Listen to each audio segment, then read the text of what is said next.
All right, so we have a problem on the board to solve. And this question is under vector quantities, which we summarized some days ago.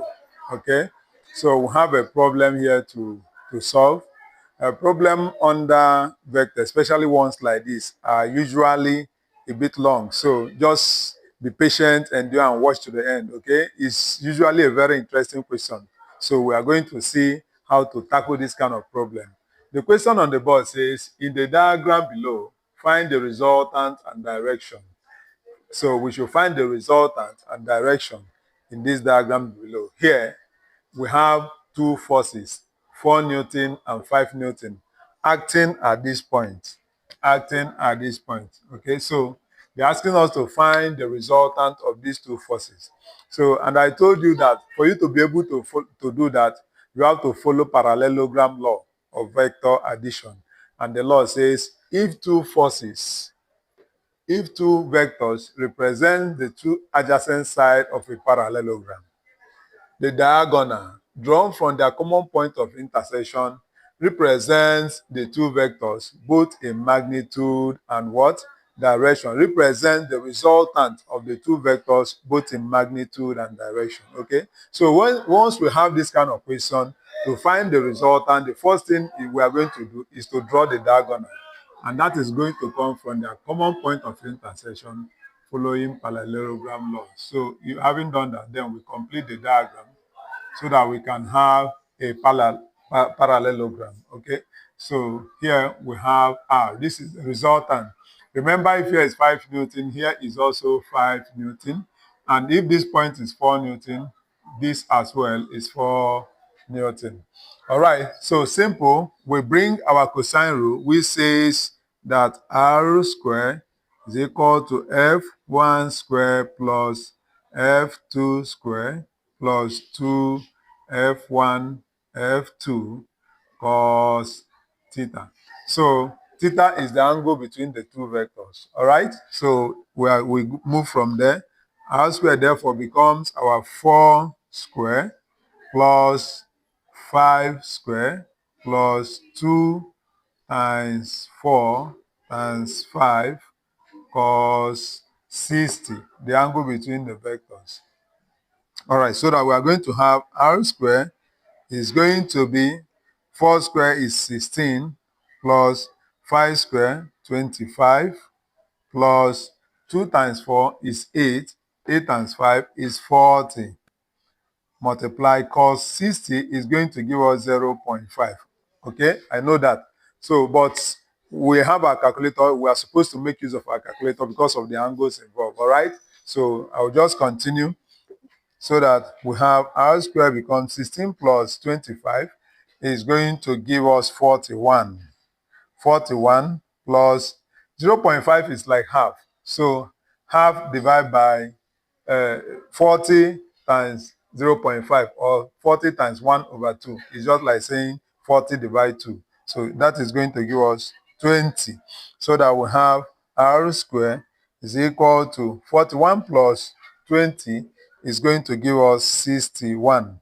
Therefore, we can take square root of both sides. Let me demarcate here. Take square root of both sides so that we're going to have R equal to square root 61. All right? 61, sorry. 61.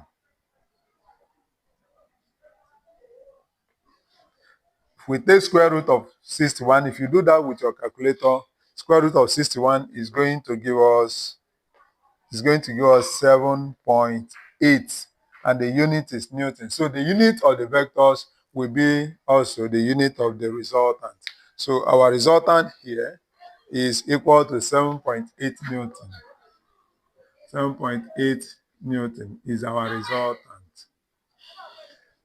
All right, having solved for resultant, remember in vector, when you find resultant, you must also find direction. So having found resultant, we will also solve for direction. Okay, now, this resultant, if we put our cardinal point, this resultant is between north and east. So it is not east of north. It is east of north. So it's between north and east. So we are going to find the resultant of this vector, resultant vector with respect to the North Pole. We are going to look for resultant of this vector with respect to the North Pole, okay? So before we do that, there are steps we need to take. First and foremost, you must find its angle or bearing with the east. You must find its bearing with the east.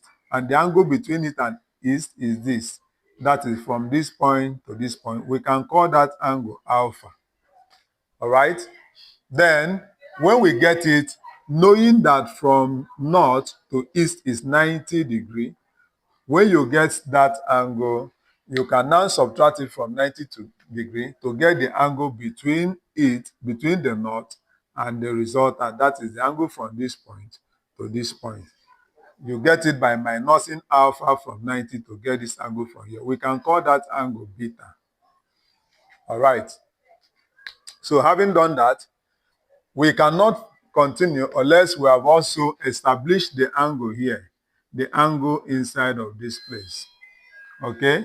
Now, how do we get the angle inside of this place? If from this point to this point is, if from this point to this point is 60 degrees, then it follows that from here to here is also 60 degrees because the angle here and the angle here are equal. Okay, and if this is 60 degrees, then the angle inside of here, that is the angle from here to here, is going to be 180 minus 60. That is the sum of angle in the triangle. So 180 minus 60 is going to give us 120 degrees. So that is the angle inside of this place. So we have resolved all that we should resolve. What I will do now is to label. If I call here O, I can call this point A, B, C. All right? So the next thing I will do now is to detach the triangle OAC. So that I'm going to have this, and then this. So this is OAC. From this point to this point is alpha, and that is what we have here, alpha. And this is 5 Newton. This is this is 4 Newton. 4 Newton. The angle here is 120 degrees. Our resultant here is 7.8 Newton. Okay, and that is all we need to solve. So we now employ our sine rule.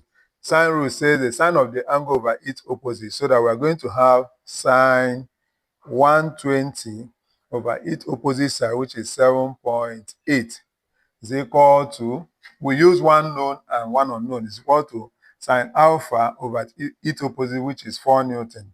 Sine alpha over its opposite, which is 4. Okay, so here we cross multiply, so I have sine alpha to be equal to 4 sine 120 over 7.8.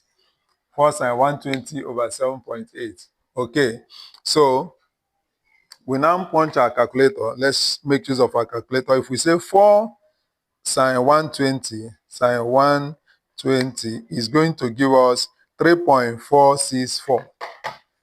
This is going to give us 3.464 divide 7.8.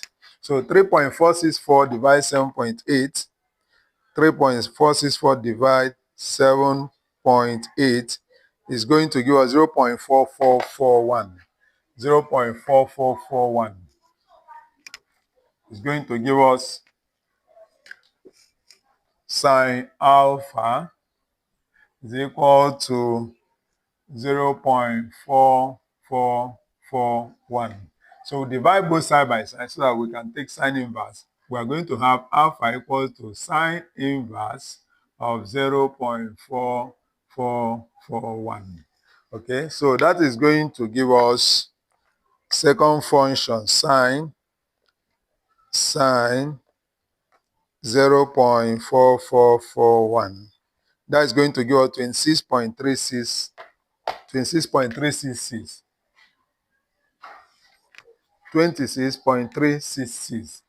26.366 degree is our alpha. So remember, I told you that the angle we are looking for is beta. That is the angle between the resultant and the North Pole. So to get that angle, we are now going to say beta therefore becomes equal to 90 minus alpha. So that beta becomes equal to 90 minus 26.33366. Okay, and if we do beta is equal to 90 minus 26 point minus 90 minus 26.366 is going to give us 63.63. 63.63 degrees, and that is the angle we are looking for. All right, so we now quote our answer. Just like as I told you that in vector, you don't just solve and leave. You must quote your answer. You must put your answers together.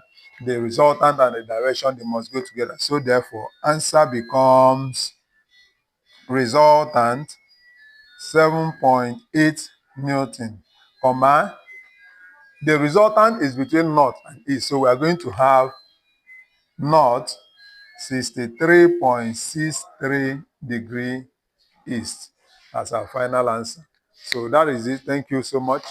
In our next class, we are going to be solving more problems both in mathematics and in physics. So comment, like, and share. Follow me on my social media handle. I have TikTok, Perfect Tutors Academy, YouTube channel, Perfect_Tutors/Academy.